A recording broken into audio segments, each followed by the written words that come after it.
Это улица! 2 метра! October the 12th, 2016. In the early morning, security forces broke into the houses of 5 Crimean Tatar activists. They broke down the doors and frightened children. Everything in the house was turned upside down. Teimur and Uzeir Abdullaiev were among those arrested. They have traditionally been accused of terrorism by Russia. Without a single proof, the so-called court sentenced them to 13 and 17 years in prison respectively. 2 years later, they were transferred to penal colonies in the city of Salavat in Bashkortostan. One of my sons was sentenced to 17 years in prison, another to 13 years of imprisonment. They took them somewhere to Russia. This is a violation of the 4th Geneva Convention. In general, the UN Assembly recognized the persecution of Crimean Tatars in Crimea. They repeatedly made a statement that it is discrimination and repressions. Nevertheless, Russia does not recognize any international rights.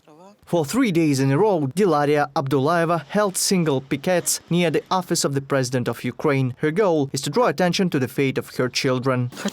I want the President, state authorities and government agencies to hear me. I want this issue to be raised at every single state event and diplomatic meeting. Every day spent in inhuman conditions in Russian colonies is a real challenge for political prisoners. Teimur has serious health problems. He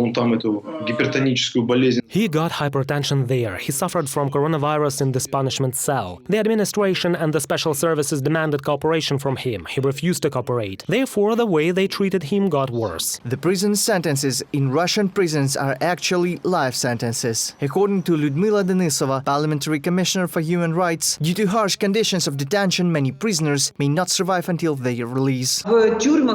For our citizens who are being held in the Russian Federation, it means life imprisonment. It is impossible to survive there. If every day we voice at least one surname of our political prisoner who is held in harsh conditions in the Russian Federation or in the Crimea or Donbass, this will have its effect, and all the economic sanctions that are introduced by the European Union along with the United States, they matter. The day will come when this cup will be full. Permanent representative of the President of Ukraine in the Autonomous Republic of Crimea, Anton Kornevich, believes that protection of the rights of Crimeans and the release of political prisoners is a top issue that will be brought up for discussion during the Crimean platform. And before they return, it is necessary to strengthen legislative support of all those illegally detained by the occupation authorities. It is much more efficient to work in this direction with international support and international pressure. We constantly communicate with relatives, lawyers and wives of political prisoners. No doubts, they are all waiting for the return of their loved ones home. 109 political prisoners are now being held in Russia and in occupied Crimea, and their number is growing. 75 of them are Crimean Tatars. Human rights activists collect data and facts on every case in order to transfer the evidence of the crimes of the occupiers to the International Court in The Hague. Reported by Nick Starkov, Inna Nasonenko, UATV News.